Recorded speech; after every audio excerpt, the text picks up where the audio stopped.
वकील साहब, आज कोर्ट में आप प्रेस वार्ता कर रहे हैं, क्या खास है, क्या मामला है, बताएंगे? एक Haryana registration and regulation of societies act है, हम्म, जिसमें जो सोसाइटीज आप बनाते हैं हम्म, सारी सोसाइटी उसके अंदर रजिस्टर करानी होती है हम्म, और इनमें स्टेक्स बहुत हाई होते हैं। अच्छा। तो अभी आपने देखा होगा एक चौटाला साहब का बयान छपा है कि हम इसमें अमेंडमेंट करना चाहते हैं। हम्म, तो अमेंडमेंट में उन्होंने जो पेपर के जरिए पता चला है कि ये जो रजिस्ट्रार होते हैं इसके, अच्छा। जो इंडस्ट्रीज डिपार्टमेंट का ऑफिसर जो है वो होते हैं, लेकिन उनसे बात बनती नहीं, ना उनकी कोई ट्रेनिंग होती है, ना उन्हें कोई लीगल बैकग्राउंड होती है, जबकि क्वासी जुडिशल फंक्शंस हैं ये, सारे जुडिशल फंक्शंस हैं एक किस्म के। और कुछ हद तक कोई जो मजिस्ट्रेट की पावर्स होती हैं वो भी इन्हें डेलीगेट की हुई हैं लिमिटेड एक्सटेंट में। तो इतने बड़े स्टेक्स होते हैं सोसाइटीज के, करोड़ों के, अरबों के। आप जो देख रहे हैं जितने भी स्कूल्स हैं इन्हें मोस्टली सोसाइटीज रजिस्टर्ड है या ट्रस्ट है, अच्छा, हाँ। वो चला रहे हैं। सोसाइटी रजिस्टर कराना जरूरी होता है। फिर आप अपनी सोसाइटी बना देने जिनकी करोड़ों की, अरबों की प्रॉपर्टी होती है, वो डुगडुगी एक ऐसे आदमी को जिसकी ना तो कोई बैकग्राउंड है, ना कोई ज़्यादा उसको कानून का पता है, और ना ही उसने कोई सोसाइटीज एक्ट के कानून के प्रावधानों की कोई ट्रेनिंग ली होती है, तो वहाँ क्या होगा? इनजस्टिस ही होगा। अच्छा। लोगों की जो प्रॉपर्टी है उसके साथ ज्यादती होगी। असरदार आदमी अपना इन्फ्लुएंस दिखा के गैर कानूनी काम कराने में उनके सफल हो जाएंगे, क्योंकि एक सोसाइटी जिसकी मालिक है 7 आदमी सोसाइटी रजिस्टर करा देते हैं, तो कोई वो 7 चेंज करा के मैनेज करा ले तो करोड़ों की प्रॉपर्टी को किसी से छीन ले। तो इसलिए बड़ा अच्छा है, मैं कहूँगा ये वेलकम स्टेप है कि कम से कम आईएएस ऑफिसर यहाँ होना चाहिए। अच्छा।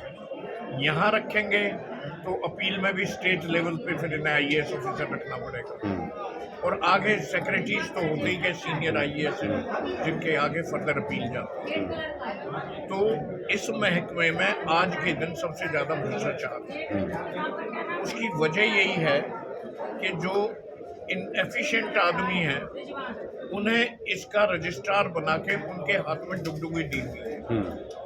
क्योंकि आपने देखा होगा कि किसी सोसाइटी का चुनाव होना है तो कि जी रजिस्ट्रार ने फला आदमी को अपॉइंट किया है चुनाव कराने हाँ, के हाँ। लिए। अपने यहाँ जितनी भी ये जो स्काई स्क्रैपर्स बिल्डिंग्स खड़ी हैं सोसाइटीज में मल्टी स्टोरी, इनमें आरडब्ल्यूएस जो होती है वो सारी यहाँ रजिस्टर होती है, उनके करोड़ों के बजट होते हैं। तो वहाँ तो खुल्ला खुल्ला धांधली चलती है। तो इस धांधली को रोकने में थोड़ा सा स्टेप लगेगा। ये जो सारी इसमें करप्शन व्याप्त है, इसे हटाने के लिए इसमें आमूलचूल परिवर्तन की जरूरत है। अच्छा। मसलन इसमें सिविल कोर्ट का जुरिस्डिक्शन बार किया हुआ है। सिविल कोर्ट का जुरिस्डिक्शन तो वैसे भी पार हो जाएगा जब ये स्पेसिफिकली नहीं लिखेंगे, लेकिन फिर थोड़ी बहुत सिविल कोर्ट को वो मिल जाती है छूट, जहाँ मेलाफाइड एक्ट्स हों, जहाँ डिसऑनेस्ट एक्ट आ रहे हों। तो एक तो इसको ख़त्म करके इस प्रोविज़न को ही ख़त्म कर दें कि सिविल कोर्ट का कोई जुरिस्डिक्शन नहीं रहेगा, क्योंकि सिविल कोर्ट से क्या होगा? लोगों का कम से कम एक तो जो अफसर इनके करते हैं गड़बड़, उसमें थोड़ा अंकुश लगेगा, वो उन्हें डर रहेगा कि सिविल कोर्ट में जाना पड़ेगा। अब तो मैं या आप कोई भी केस डालें कि जी इस सोसाइटी में करोड़ों की हेरा फेरी हुई है, कोर्ट में डाल देंगे, वो आके एक दरखास्त लगाएंगे कि जी जुरिस्डिक्शन नहीं है आपको, तो वहाँ से सिविल कोर्ट से बाहर हो गए, फिर इनके हाथ में डुगडुगी चली गई। और जहाँ गवर्नमेंट का प्रेशर होता है, आप समझ ही सकते हैं कैसे काम होते हैं। तो इस एक्ट में ये बहुत सी कमियां हैं। फिर दूसरे वोटर लिस्ट का सारा बनाने का दारोमदार फाइनल अथॉरिटी रजिस्ट्रार को दी हुई है, वो किसी को एक्सेप्ट करे किसी को ना करे। तो इसमें कुछ इलेक्शन ऑफिस को भी डाला जा सकता है कि भी जहाँ वोटर लिस्ट की बात होती है वो कैसे उसमें सुधार किया जाए, उसके बारे में भी सोचें। कुछ असरदार आदमी क्या करते हैं, इसे कैप्चर करने के लिए अपने फर्जी मेंबर बना के थोप देते हैं। असर है तो वहां से भी वो फाइनलाइज हो जाएंगे और फिर वो इंटरफियर करेंगे एक सोसाइटी की वर्किंग। तो इनफैक्ट इसमें इतनी ज़रूरत है ताकि सोसाइटीज कॉन्स्टिट्यूशन के मुताबिक चल सकें। कॉन्स्टिट्यूशन में जो फंडामेंटल राइट्स उन्हें दिए हुए हैं, डिसाइड किया है। हमारे दुग्गल साहब जो हैं रिटायर्ड विंग कमांडर हैं, वैसे भी मिलिट्री से आते हैं, एयरफोर्स से आते हैं, तो एयरफोर्स का और सिविलियंस का आप फ़र्क समझते ही हैं। उनमें काम करने की ज़ील भी होती है, ऑनेस्टी भी सिविलियन से ज़्यादा होती है, और कोई काम हाथ में ले तो करते ही हैं।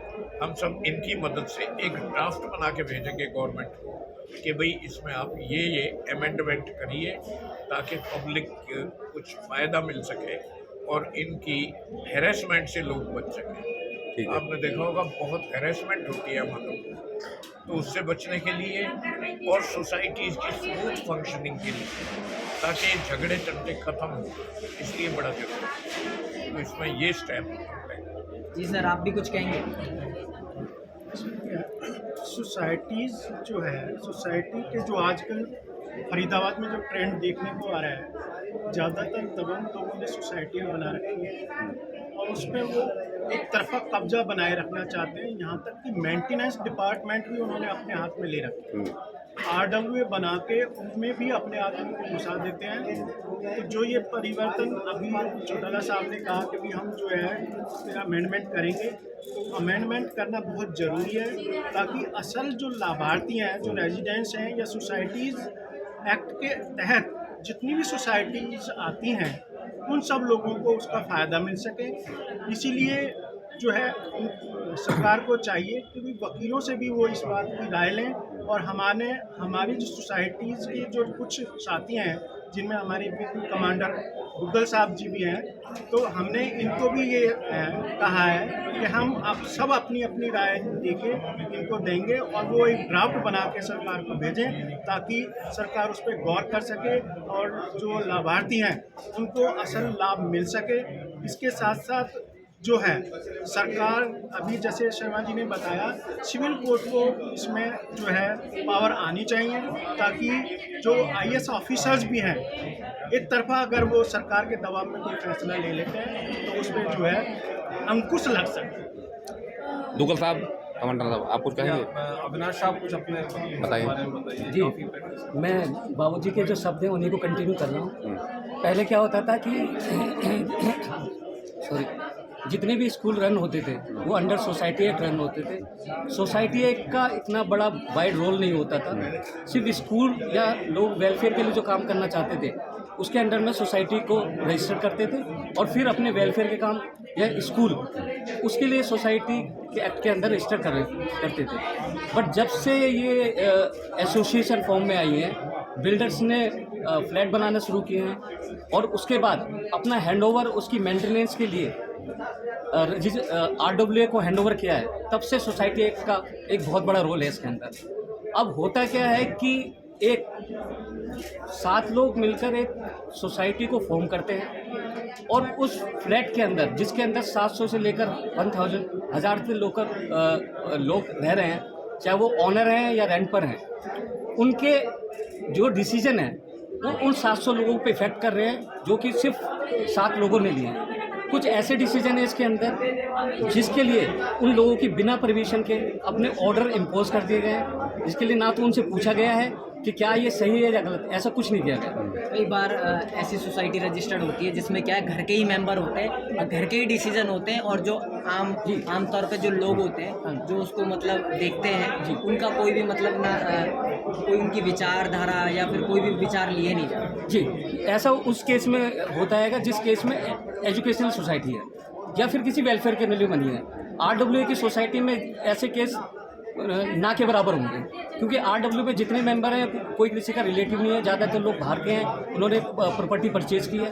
अब सबसे बड़ा इशू इसके अंदर ये है RWA के अंदर कि मेंटेनेंस का आजकल सबसे बड़ा इशू है RWA का। RWA के अंदर कई केसेस में ऐसा देखा गया है कि सोसाइटी ने अपने बाई लॉज के अंदर ये प्रोविज़न कर दिए कि गवर्निंग बॉडी को ये पावर है कि वो कभी भी जो है मेंटेनेंस एनहांस कर सकती है और उसके डिसीजन को आप चैलेंज नहीं कर सकते। उसके डिसीजन के लिए फिर आपको सोसाइटी रजिस्ट्रार में जाना पड़ेगा और सोसाइटी रजिस्ट्रार ये कहेगा ये बायलॉज के प्रोविज़न है और ये आपको मानने पड़ेंगे। तो मेरा ये है इसमें सबमिशन कि जो मेंटेनेंस रिलेटेड प्रोविज़न है इसको स्पेशल रिजोल्यूशन के थ्रू इफेक्ट किया जाए, लोगों की इसके अंदर राय ली जाए कि मेंटेनेंस कितना होना चाहिए, और अगर कोई पर्सन मेंटेनेंस पे नहीं कर पाता, इस केसेस में है कि सोसाइटी की इतनी मोनोपोली है कि उनके इलेक्ट्रिसिटी कनेक्शन तक काटे गए हैं, तो बायलॉज के इंटरनल प्रोसेस से निकालकर इसे स्पेशल रेजोल्यूशन का पार्ट बनाए और लोगों के इस तरह की सोसाइटी के अंदर इस तरह के अमेंडमेंट लाए कि RWA के जो मेंबर्स हैं उनकी परमिशन, कुछ जो बड़े डिसीजन हैं जो इफेक्ट कर रहे हैं उनके फाइनेंशियल स्टेटस को भी, उनकी परमिशन के बिना वो अमेंडमेंट नहीं हो। कमांडर साहब कुछ कहेंगे? पाराशर जी बताएंगे। आप हमारे जनरल सेक्रेटरी हैं अपने बार एसोसिएशन के, और जी संदीप जी, जो नया रजिस्ट्रेशन जो है इन्होंने अमेंडमेंट के लिए हमारे डिप्टी सीएम साहब ने कहा है, ये एक सराहनीय कदम है उनका। और जो रजिस्ट्रेशन एक्ट हो जाएगा तो जो नया अमेंडमेंट होगा तो इसमें ये पब्लिक के अलग अलग व्यू आएंगे, जो हमारी सोसाइटी में जो उनकी कमजोरी है उनको दूर हो जाएगा। और नंबर 1 ये है कि जो दबंग आदमी हैं जो सोसाइटी को चलाते थे जिससे कि उनका नुकसान हो रहा था, उसमें नुकसान नहीं हो पाएगा। उनकी अच्छी तरह जो उनकी RW वगैरह है उसको एक्ट बन जाएगा तो उसमें उनकी पावर डेलीगेट हो जाएंगी और जो उनकी कमियाँ ठीक, अब कमांडर साहब कुछ बता दें आप जो जो हमारे वकील भाइयों ने कहा, सीनियर एडवोकेट्स ने कहा, वो बिल्कुल सही बात है।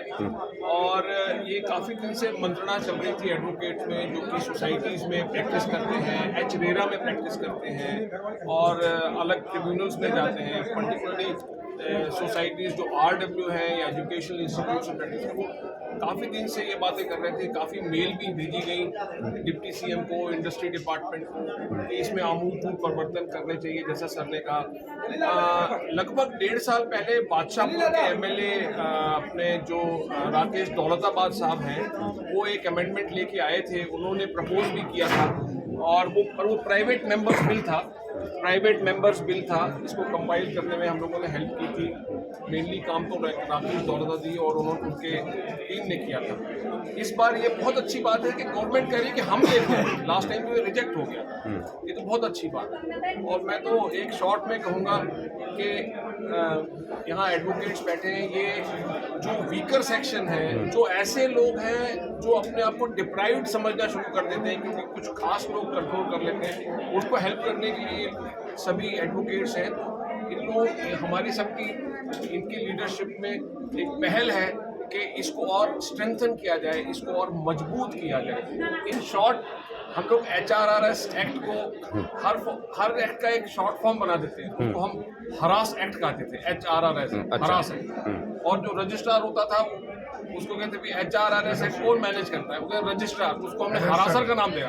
अच्छा, तो हरास एक्ट को हरासर मैनेज करता था। अच्छा, अब उम्मीद है कि चीजें बदलेंगी। और आप चाहते हैं IAS अधिकारी?